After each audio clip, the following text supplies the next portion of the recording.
तेरा कलाम रहेगा कायम पहाड़ जब ना रहे खुदाया, तेरे मुंह की एक बात भी टलेगी ना चाहे कुछ भी हो। अजीज नाजरीन, मैं अयाद ज़रीफ आप तमाम देखने वालों को हमारे रोज़ के बाइबली मुतालियाती प्रोग्राम की नई किस्त में खुशामदीद कहता हूँ। नाजरीन, जैसा कि आप जानते हैं कि इस प्रोग्राम में हम बाइबल मुक़द्दस की तमाम किताबों यानी पैदाइश ता मुकाशफा मुताला पेश कर रहे हैं, और अगर आपका बाइबल से मुतल्लिक कोई भी सवाल हो तो हम इसका जवाब आपको ज़रूर देंगे। अभी हम अहद कदीम में से आमूस की किताब का मुताला कर रहे हैं। ये अंबिया असगर की लिखी किताबों में से एक है, और आज हम 5वें बाब की 12वीं आयत से बाब के आखिर तक मुताला करेंगे। प्रोग्राम का आगाज करने से पहले मैं स्टूडियो में आए खुदा के खादिम का खैर मकदम करना चाहूँगा। खुशामदीद भाई यूसुफ। शुक्रिया भाई। और हमारे दीगर मेहमानों को भी खुशामदीद। भाई यूसुफ, अभी मैं चंद आयात को पढ़ना चाहूँगा, उसके बाद में आपसे सवाल करूँगा। जी भाई। क्योंकि मैं तुम्हारी बेशुमार खताओं और तुम्हारे बड़े बड़े गुनाहों से आगाह हूँ। तुम साधकों को सताते और रिश्वत लेते हो और फाटक में मस्कीनों की हक तलफी करते हो, इसलिए इन अयाम में पेशबीन खामोश हो रहेंगे, क्योंकि ये बुरा वक्त है। बदी के नहीं बल्कि नेकी के तालिब हो, ताकि जिंदा रहो, और खुदावन रब्बुल अफ़वाज तुम्हारे साथ रहेगा जैसा कि तुम कहते हो। बदी से अदावत, नेकी से मोहब्बत रखो और रास्ते से अदालत को कायम करो। शायद खुदावंद रब्बुल अफ़वाज नबी यूसुफ के बकिया पर रहम करे। आप इस दावत में और इन बातों में क्या देखते हैं? खुदावंद कह रहा है, मैं तुम्हारी बेशुमार खताओं से आगाह हूँ। उसने कैसे जान लिया कि उनकी खताएं बेशुमार हैं? हमने गुज़िश्ता यानी चौथे बाब की 13वीं आयत में ये पढ़ा है कि खुदा ने इंसान को बता दिया कि उसके दिल में क्या है। खुदा सब कुछ जानता है। मसलन वो हमसे रिश्वत लेने वाली बात करता है। जो रिश्वत लेता है वो छुपकर रिश्वत लेता है। लेकिन क्या कुछ ऐसा है जो खुदा से ढका छुपा है? इसलिए वो उनसे कहता है, क्योंकि मैं तुम्हारी बेशुमार खताओं और बड़े बड़े गुनाहों से आगाह हूँ। तुम साधकों को सताते और रिश्वत लेते हो। रिश्वत लेना बड़ा पुराना गुनाह है जो आज भी किया जाता है। हम हमेशा इसके मुतालिक पढ़ते हैं और रोजाना ही इसके मुतालिक कोई बात होती है। खेल के मैदान में रिश्वत है, सियासत के मैदान में रिश्वत है, सन्नत के मैदान में रिश्वत है और निज़ाम इंसाफ में रिश्वत है। और ये कदीम ज़माना से चलता आ रहा है और आज भी ऐसा होता है। और फाटक में मस्कीनों की हक तलफी करते हो, और यकीनन फाटक में से मुराद इंसाफ की इंसाफ जगह की है। जगह। और फिर हम इसके मुतालिक 10वीं आयत में पढ़ते हैं और 15वीं आयत में भी इसका जिक्र मिलता है। इसलिए इन अयाम में पेशबीन खामोश हो रहेंगे, क्योंकि ये वक्त बुरा है। और पेशबीन हमेशा ये सोचता है कि मेरी बात का कुछ फायदा है, और अगर उसे मालूम हो जाए कि कोई फायदा या फिर कोई नतीजा नहीं, तो फिर वो क्या करेगा? वो वो खामोश खामोश रहेगा। रहेगा। मसीह जो सारे जलाल का मालिक है, पेशी के दौरान हमने अक्सर पढ़ा कि वो खामोश रहा, जैसे वो बर्रा जिसे ज़िबा करने को ले जाते हैं, और जिस तरह भेड़ अपने बाल कुतरने वाले के आगे खामोश होती है, मसीह 7 बार खामोश रहा। नए अहदनामे में लिखा है कि वो खामोश रहा क्योंकि वो सच को जानना नहीं चाहते थे। वो अपना जहन बना चुके थे कि वो उसे कत्ल करेंगे। सो अगर उनकी नीयत ये है तो फिर बोलने का क्या फायदा? रही बात पिलातुस की, तो खुदावन ने पिलातुस से बात की और कहा, हक मैं हूँ। उसने उससे कहा कि वो बादशाह है जो आने वाला था, और उसकी बादशाही इस दुनिया की नहीं। लेकिन जब पिलातुस ने मसीह के काम से फायदा हासिल ना किया, तो मसीह को उससे मजीद बात करने की क्या जरूरत थी? इसलिए अयाम में पेशबीन खामोश रहेंगे, क्योंकि ये वक्त बुरा है। लेकिन मैं यहाँ पर कहना चाहूँगा, कभी कभार पेशबीन खामोश नहीं रहते, और ऐसा तब होता है जब खुदावन ने उन्हें बोलने के लिए मुकर्रर किया हो। मिसाल के तौर पर हम 7वें बाब में देखते हैं, अमसिया ने अमूस से कहा, खामोश रह, कहीं और जाकर बोल। अमूस ऐसा ना कर सका क्योंकि उसे खुदावन ने नबूवत के लिए मुकर्रर किया था। और यिर्मयाह भी खामोश ना रह सका क्योंकि उसे खुदा ने नबूवत के लिए मुकर्रर किया था। सो दयानतदार को पैगाम पहुंचाना ही है, लेकिन पेशबीन कम बोलते हैं, क्योंकि बात यह है कि ये वक्त बुरा है और लोग अपनी राह को तब्दील करना चाहते हैं। लेकिन अगर पेशबीन खामोश भी रहें तो खुदावन के हजूर उस बात को जरूर उठाएंगे। जैसे यहाँ इंसाफ की जगह पर नाइंसाफी है, रिश्वत है फाटक के अंदर। बिल्कुल। अक्सर औकात हम अदालतों में देखते हैं कि इंसाफ के झंडे तले हक तलफी की जाती है, साधकों को मुजरिम ठहराया जाता है और शरीरों को सही कहा जाता है। क्या ये सब गलत नहीं है? लाजिम है कि हम इस मामले को उसके पास लेकर जाएं। अगर तू मुल्क में मस्कीन को मजलूम और अदल व इंसाफ को मतरूक देखे तो इससे हैरान ना हो, क्योंकि एक बड़ों से बड़ा है जी जो निगाह करता है और कोई उन सब से भी बड़ा है। ठीक है, बदी के नहीं बल्कि नेकी के तालिब हो ताकि जिंदा रहो और खुदावन रब्बुल फ़वाज तुम्हारे साथ रहेगा। भाई यूसुफ फिर वो 16वीं आयत में कहता है, इसलिए खुदावन रब्बुल अफ़वाज यूं फरमाता है कि सब बाजारों में नोहा होगा और सब गलियों में अफसोस अफसोस कहेंगे और किसानों को मातम के लिए और उनको जो नोहा गिरी में महारत रखते हैं नोहा के लिए बुलाएंगे और सब पाकिस्तानों में मातम होगा क्योंकि मैं तुझ में से होकर गुजरूंगा, खुदावन फरमाता है। भाई यूसुफ 16वीं आयत से वो फिर अदालत की बात करता है, खौफनाक अदालत। क्या कहेंगे? खुदा ने पहले से खबरदार कर दिया और उन्हें ये मशवरा दिया कि बदी से दावत और नेकी से मोहब्बत रखो। और दानियल ने नबूकत नजर से अपनी गुफ्तगू में कहा, और तू अपनी खताओं को सदाकत से और अपनी बदकारी को मस्कीनों पर रहम करने से दूर कर। मुमकिन है कि इससे तेरा इत्मीनान ज्यादा हो, गोया खुदा नाइंसाफी और तशद्दुद से नफरत करता है। और मैं कहूंगा कि याकूब नए अहदनामे में बारहा इन बातों पर जोर देता है, लेकिन अफसोस के यहाँ वो अपनी शरारत की राह पर चलने पर बाजिद हैं। इसलिए खुदावंद रब्बुल फाज ये फरमाता है कि नतीजा ये होगा कि सब अफसोस अफसोस कहेंगे और वो किसानों को नोहा करने और मातम करने के लिए बुलाएंगे, क्योंकि ज़रई मामले का इन्हिसार ज़मीन के मयार पर होता है। जब खुदा गज़बनाक हुआ तो उसने कहत को भेजा और इंसान की हालत बदतर हो गई। 18वीं आयत, तुम पर अफसोस जो खुदावन के दिन की आरजू करते हो, वो तो तारीकी का दिन है, रोशनी का नहीं। इससे क्या मुराद है? किसी ने उनके दरमियान जो खुदावंद के रोज की आरजू करते हैं और लाखों मसीहियों के दरमियान मुआजना किया जो कहते हैं कि तेरी बादशाही आए। सो वो कहता है कि तुम्हें मालूम है कि जब मसीह की बादशाही आएगी तो उसके आने से पहले मसीह फरिश्तों को भेजेगा ताकि उसकी बादशाही को हर ठोकर खाने वाले पत्थर और शरीर लोगों से पाक करे, और फजल के वक्त का जो अभी है इस्तेमाल करने की बजाय क्या आप अदालत के रोज और इंतकाम की मांग कर रहे हैं? जब मसीह सल्तनत करेगा तब रहमत ना मिलेगी, वो सदाकत से अदालत करेगा, फजल से फायदा उठाएं। लेकिन यहाँ वो कहता है, तुम पर अफसोस जो खुदावंद के दिन की आरजू करते हो। तुम उसके दिन की आरजू क्यों करते हो? क्या वो खुशी का दिन होगा? नहीं, उसमें तारीकी होगी, रोशनी नहीं। इसे वाजे करने के लिए हमें बताएं कि खुदावन के रोज से क्या मुराद है। खुदा का रोज जिसकी सुबह भी है और शाम भी है। खुदाम के रोज की शाम के अंदर खौफनाक मुसीबत का अरसा है, जिसके मुतल्लिक हम सफनिया के पहले बाब में पढ़ते हैं। खुदाम का रोज़े अजीम करीब है। हाँ, वो नजदीक आ गया, वो आ पहुंचा। सुनो खुदाम के दिन का शोर, जबरदस्त आदमी फूट फूट कर रोएगा। वो कहर का दिन, दुख और रंज का दिन, और यही नहीं बल्कि वो दिन तरक्की और उदासी का दिन, अब्र और तीरगी का दिन, किलाबंद शहरों और ऊंचे बुर्जों के खिलाफ नरसिंगे और जंगी ललकार का दिन। और मैं बनी आदम पर मुसीबत लाऊंगा। ये खुदाम का रोज है, और यहाँ तक कि वो अंधों की तरह चिल्लाएंगे। सो कोई जो गुनाह से मोहब्बत रखता है वो खुदा की रोज की आरजू कैसे कर सकता है? और वो उसे कैसे कह सकता है कि तेरी बादशाही आए? भाई, फजल के वक्त को इस्तेमाल कीजिए, फिर आप मसीह के मुंतजिर होंगे जो कलीसिया को उठा लेगा। वो कलीसिया को सात आसमान पर ले जाएगा और इस तरह हम अजाब से बच जाएंगे।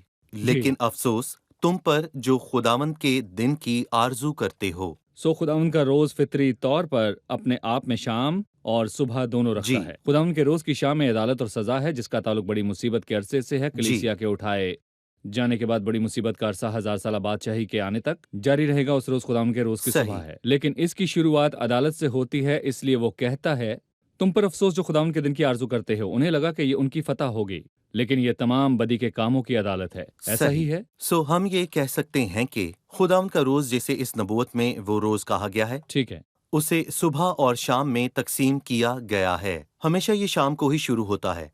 खुदाम के रोज की शाम इंसानी तारीख में बड़ा मुश्किल तरीन दौर होगा, जिसमें एक ऐसी मुसीबत होगी जो पहले कभी ना देखी हो। और खुदाम के रोज की सुबह इंसानी तारीख का खुशहाल तरीन दिन होगा जिसे पहले कभी ना देखा हो। सो खुदाम का रोज बेहद मुनफरिद है, जिसकी शुरुआत अदालत और गजब से होगी। फिर सदाकत का सूरज तलू होगा, जिसकी किरणों में शिफा होगी। ज्यादातर नबूवत की किताबों में खुदावंद के रोज का जिक्र है। उसकी सुबह और शाम दोनों का हवाला है। शायद यसाया 61वें बाब में सबसे मशहूर है, जिसके अंदर खुदावंद के साले मकबूल का जिक्र है। फजल के वक्त का जवाब है, लेकिन हमारे खुदावंद का इंतकाम उसका भी रोज है। भाई यूसुफ, चूंकि हमने खुदावंद के रोज की बात की, जो बाइबल पढ़ता है उसे खुदावंद के रोज का जिक्र उसमें मिलता है। उसे उसमें से मसीह के रोज का जिक्र मिलता है। हमें मसीह के रोज का जिक्र मिलता है। हमें खुदावंद के रोज का जिक्र मिलता है। ये सब नाम एक जैसे हमें लगते हैं। हम चाहेंगे नाज़रीन के लिए इसकी वजाहत की जाए। खुदावंद के रोज का क्या मतलब है, खुदावंद का रोज और यीशु मसीह का रोज क्या है, मैं मौजूदा दौर से शुरू करता हूँ, यानी कि यौम बशर। जिसमें अब हम हम आज जिंदा हैं। इंसान की अदालत के अयाम में जिंदा हैं, क्योंकि इंसान अपने मिजाज के मुताबिक लोगों को बुलंद या पस्त करता है। इस बात की कोई अहमियत नहीं। इसीलिए पौलुस कहता है, लेकिन मेरे नजदीक ये बात नहायत खफीफ है कि तुम या कोई इंसानी अदालत मुझे परखे। इंसानी अदालत का रोज खत्म होता है और मसीह का शुरू होता है, जबकि सब मसीह के सामने खड़े होंगे। जबकि हम मसीह के रोज के मुताबिक पढ़ते हैं, तो हमें मालूम होता है कि तमाम ईमानदार मसीह के तख्त के सामने खड़े होकर अपना अजर और इनाम पाएंगे। लेकिन जब ईमानदार आसमान पर मसीह के सामने होंगे, तो शरीर खुदावंद के रोज जमीन पर उसकी शाम में होंगे। खुदावंद के रोज का खात्मा उसकी शाम के खात्मे से होगा, ताकि खुदावंद के रोज की सुबह का आगाज हो, जो कि खुशहाल 1000 साला बादशाही का अरसा है। जब खुदावंद का रोज खत्म होगा, खुदा का रोज जो अब्दियत है शुरू हो जाएगा। सो इंसानी अदालत यौम बशर आज है। मसीह का रोज, खुदा का रोज, ये कलीसिया के उठाए जाने के बाद होगा। फिर खुशहाल अब्दियत है जो हमेशा रहेगी। जो खुदा का अब्दी रोज हम है। इसके बारे में पढ़ते हैं। जी ठीक है, शुक्रिया। अभी मैं चंद आयत पढ़ना चाहूंगा, उसके बाद आपसे सवाल करूंगा। 21वीं आयत में लिखा है, मैं तुम्हारी ईदों को मकरूह जानता और उनसे नफरत रखता हूं, और मैं तुम्हारी मुकद्दस महफिलों से भी खुश ना हूंगा। और अगरचे तुम मेरे हजूर सोख्ती और नज़र की कुर्बानियां गुजरानोगे, तो भी मैं उनको कबूल ना करूंगा, और तुम्हारे फरबा जानवरों की शुक्राना की कुर्बानियों को खातिर में ना लाऊंगा। तू अपने सरोद का शोर मेरे हजूर से दूर कर, क्योंकि मैं तेरे रबाब की आवाज़ ना सुनूंगा। लेकिन अदालत को पानी की मानिंद और सदाकत को बड़ी नहर की मानिंद जारी रख। आप इन अल्फाज में क्या देखते हैं जिनका ताल्लुक कुर्बानियों और नज़रों और मुकद्दस महफिलों और फरबा जानवरों से है, लेकिन उन सब को रद्द कर दिया गया। पहले गौर कीजिए कि 7 चीजें हैं और सो वो कहता है मुझे तुम्हारी ईदों से नफरत है। फिर वो कहता है मुकद्दस महफिलों से। तीसरा सोख्तनी कुर्बानियों से। चौथा नजर की कुर्बानियों से। पांचवा फरबा जानवरों से। छठा तुम्हारे नगमों से। सातवां तुम्हारे रबाब से। और ये वो 7 चीजें हैं जिन्हें खुदा नहीं चाहता। फिर खुदा क्या चाहता है? कि अदालत को पानी की मानिंद और सदाकत को बड़ी नहर की मानिंद जारी रखे। और जब आप ज़बूर 51 को पढ़ें, तो आपको पता चलता है कि कुछ ऐसी चीजें हैं जिनसे खुदावंद खुश नहीं होता। मसलन वो ज़बूर 51 में हमसे कहता है कि देख, तू बातन की सच्चाई पसंद करता है, बातन की सच्चाई। खुदावंद इससे खुश होता है कि हम अंदर बाहर जी। से एक जैसे हों, हम रियाकार ना हों। और मजहबी लोग रियाकारी के बादशाह हैं।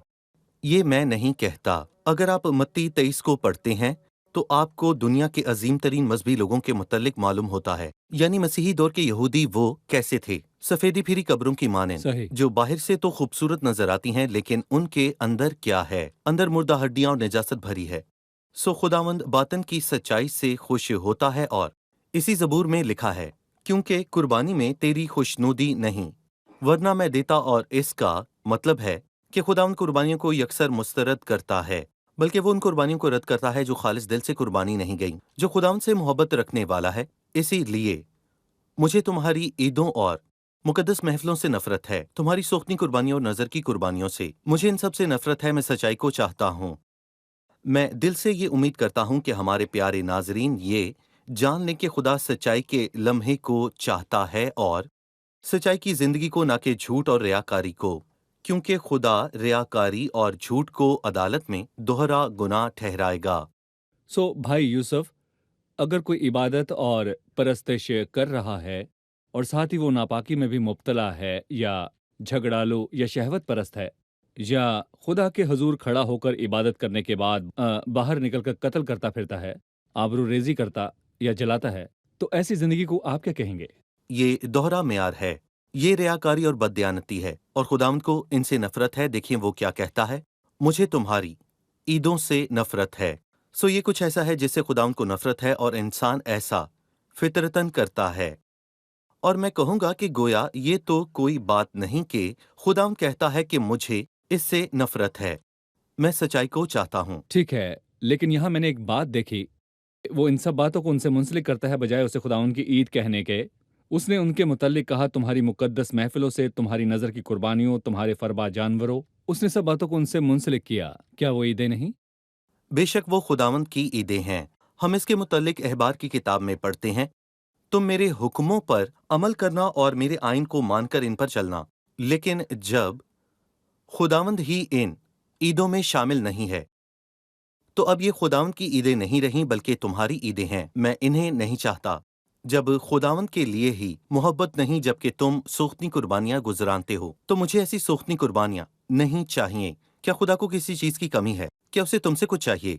खुदा के पास सब कुछ है, वो आपके दिल को चाहता है। मेरे बेटे, मुझे अपना दिल दे। खुदा आपका दिल चाहता है और आप सिर्फ उसके हुजूर कुर्बानी गुजरानते हैं और खुदा से जान छुड़ाते हैं। ये क्या है? सही। आप क्या कहेंगे? ठीक है। 25वीं आयत में वो कहता है, ऐ बनी इसराइल, क्या तुम 40 बरस तक बियाबान में मेरे हजूर ज़बीहे और नज़र की कुर्बानियाँ गुजरानते रहे? तुम तो मुल्कों का खैमा और कीवान के बुत जो तुमने अपने लिए बनाए उठाए फिरते थे। मैं तो यही जानती हूँ कि बियाबान में जबकि मूसा रहनुमा था, उन्होंने खुदा की इबादत की। एक ही बार जब उन्होंने सोने के बछड़े की इबादत की, उन पर फौरन अदालत आन पड़ी। सो इससे क्या मुराद है? हिजकियेल के 20वें बाब की 7वीं आयत में लिखा है कि और मैंने उनसे कहा कि तुम में से हर एक शख्स अपने नफरती कामों को जो उसकी मंजूर नजर नहीं दूर करे, और तुम अपने आप को मिस्र के बुतों से पाक करो। मैं खुदावन तुम्हारा खुदा हूँ। और फिर वो 8वीं आयत में कहता है कि उन्होंने मिस्र के बुतों को ना छोड़ा। सो जब वो बियाबान में थे, उनके पास मिस्र के बुत थे। खुदावन के एक अजीम बंदा ने इस आयत के हवाले से बात की जिस आयत को अभी आपने पढ़ा। ऐ बनी इसराइल, क्या तुम 40 बरस तक बियाबान में मेरे हजूर ज़बी और नज़र की कुर्बानियां गुजरानते रहे? अगर ये सवाल उन लोगों में से किसी से किया जाए तो वो जवाब देगा कि हाँ, हमने 40 बरस तक बियाबान में नजर और कुर्बानियां गुजरानी हैं। फिर खुदावंद आगे कहता है कि तुम तो मुल्कों का खैमा और किव्यान के बुत जो तुमने अपने लिए बनाए थे उठाए फिरते हो। जो सच्चा है वो कहेगा, हाँ खुदावंद, हमने ऐसा किया था। सो उन्होंने पहला काम भी किया और दूसरा सही। काम भी किया, और इसी का कसूरवार एलिया उन्हें ठहराता है जब वो कहता है कि तुम कब तक दो ख्यालों में डामाडोल रहोगे? तुम खुदा की इबादत करते हो और बुतों की भी। ये मुनासिब नहीं है।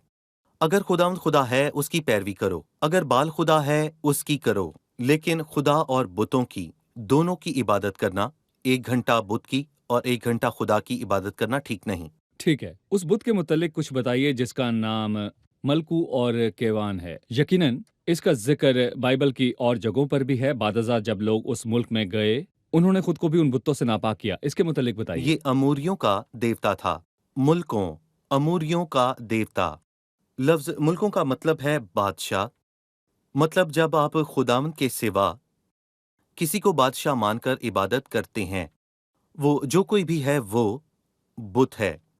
आप उसकी इबादत कर रहे हैं तो वो मुल्कों कहलाता है। इसलिए वो कहता है कि तुम तो मुल्कों का खैमा और किव्यान के बुत जो तुमने अपने लिए बनाए थे उठाए फिरते हो। और इसका मतलब कि तुम्हारे पास बुत हैं और मुख्तलिफ गैर माबूद हैं। सही। मुल्कों या बादशाह घर के माबूद जिन्हें उठाया जाता है, बिल्कुल उसी तरह जैसे राखेल लाबन के घर से जो कि बुत परस्ती किया करती थी, बुत उठा लाई किव्यान का बुत। और वो मूर्तियां जो तुम अपने वास्ते बनाते हो, उसके सबब से आने वाली अदालत टल नहीं सकती। मैं तुमको दमिश्क से भी आगे असीरी में भेजूंगा, यानी कि असूरी असीरी में। मैं तुमको दमिश्क से भी आगे असीरी में भेजूंगा। इससे क्या मुराद है? क्या दमिश्क इराम नहीं है? मतलब जुग्राफिया लिहाज से ये कहाँ पर वाक़ है? दमिश्क से मुराद है कि असूर। असूर। जी हाँ, मतलब वो दमिश्क नहीं जाएंगे बल्कि उससे भी आगे आगे वाले के आने वाला इख्तियार जो में दमिश्क से होंगे। भी ठीक आगे है। और फिर आपने देखा अस्तिफ्नस ने इमाल के 7वें बाब में इनका हवाला दिया, जबकि उसने उनसे कहा, मैं तुम्हें बाबल से आगे ले लूंगा। उसने दमिश्क से आगे क्यों कहा? और अमाल 7 में वो कहता है बाबल से आगे, क्योंकि वहां वो उन 10 कबीलों से बात कर रहा है जो असीर सही। होकर असूर चले गए। वो वहां गए, सही। जबकि यहाँ अस्तिफ्नस 2 कबीलों के जी, बकिया बकिये से मुखातिब है। 2 कबीलों के बकिया से जो असीर होकर असूर ना गए बल्कि असीर होकर बाबल में یا بابل سے آگے ہم گئے۔ بائبل کے آگے احترام سے کھڑے ہوتے ہیں، یہاں تک کہ چھوٹے چھوٹے الفاظ اور باتیں بھی اسی طرح لکھی ہیں۔ یہ نہیں لکھا کہ میں تجھے اسیری میں دمشق بھیجوں گا، بلکہ آگے دمشق سے گئے، آگے ٹھیک ہے۔ یہ ارام نہیں بلکہ اسور ہے۔ شکریہ بھائی، خداوند خداوند آپ آپ کو برکت دے۔ ہم پروگرام کے اختتام پر ہیں، خداوند کے فضل سے اگلی قسط میں مطالعہ جاری آمین۔ رکھیں گے۔ آپ تمام مہمانوں کا بہت شکریہ۔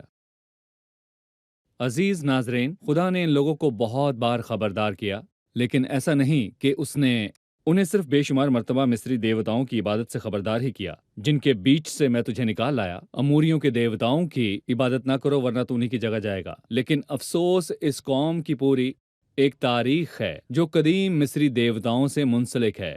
انہوں نے اموری کنانی دیوتاؤں سے بھی ناطا جوڑا جن کے ملک پر قبضہ کرنے گئے تھے۔ کیوں؟ کیونکہ یہ انسانی دل ہے۔ خداوند کہتا ہے مقدس محفل میں بدکاری مناسب نہیں۔ خداوند کی باتیں قوم کے لیے سخت تھیں، کیونکہ انہوں نے خداوند کی عیدوں اور نظروں کو بدل دیا، اور ہر اس چیز کو جو خداوند کی تھی اور خداوند کی عبادت سے متعلق تھی بت پرستی سے ملا دیا۔ عبادت خدا کی لیکن دل میں غیر معبود تھے۔ خدا کی عبادت کی لیکن انہوں نے غیر معبودوں کے آگے بخور گزرانا۔ ایسا وہ بار بار کرتے جس سے خداوند کو نفرت ہے، کیونکہ خدا خالص عبادت چاہتا ہے۔ خدا خالص دل کو چاہتا ہے، وہ ریاکاری قبول نہیں کرتا۔ آپ جو خدا کے حضور کھڑے ہوتے ہیں اور اپنے منہ سے خدا کا نام بار بار لیتے ہیں، کیا خدا آپ کے دل میں ہے؟ کیا خدا آپ کے دل میں آیا ہے؟ اور کیا روح القدس آپ کی زندگی میں داخل ہوا ہے؟ کیا آپ مسیح کی ذات پر دلی ایمان رکھتے ہیں؟ اگر دل اندر سے پاک ہے تو عبادت بھی خالص ہوگی۔ اگر آپ کا دل بدل چکا ہے اور خدا نے آپ کو نیا دل عطا کیا ہے تو وہ دل آپ کو مسیح کی ذات پر دلی ایمان بھی دے گا۔ آپ خالص طور پر عبادت کریں گے اور خداوند آپ کی عبادت قبول کرے گا۔ اور جب اپنے ہاتھ خداوند کی طرف اٹھائیں گے، اپنی آنکھیں آسمان کی طرف اٹھائیں گے، تو آپ خداوند کو جلال دیں گے۔ آپ خالص الفاظ کہیں گے جنہیں خداوند قبول کرے گا۔ خداوند صادقوں کی جماعت میں بدکاری کو برداشت نہیں کرتا۔ خداوند قبول نہیں کرتا کہ آپ کھڑے ہو کر دعا کریں اور کلام کو پڑھیں اور باہر جا کر لوگوں کے ساتھ مار پیٹ کریں، اور خداوند یہ بھی قبول نہیں کرتا کہ آپ چرچ میٹنگز میں شریک ہوں اور خداوند کا کلام سنیں اور پھر باہر جا کر وہی ناراستی کی زندگی جئیں۔ عزیزو، خداوند آپ کے دل کو چاہتا ہے، اور جب دل پاک ہوگا اور مسیح کے خون سے دھلا ہوگا تو پرستش بھی خالص ہوگی۔ اگلی قسط میں آپ سے پھر ملاقات ہوگی۔ خداوند آپ کو برکت دے۔ تیرا کلام رہے گا قائم، پہاڑ جب نہ رہے خدایا، تیرے منہ کی ایک بات بھی ٹلے گی نہ، چاہے کچھ بھی ہو۔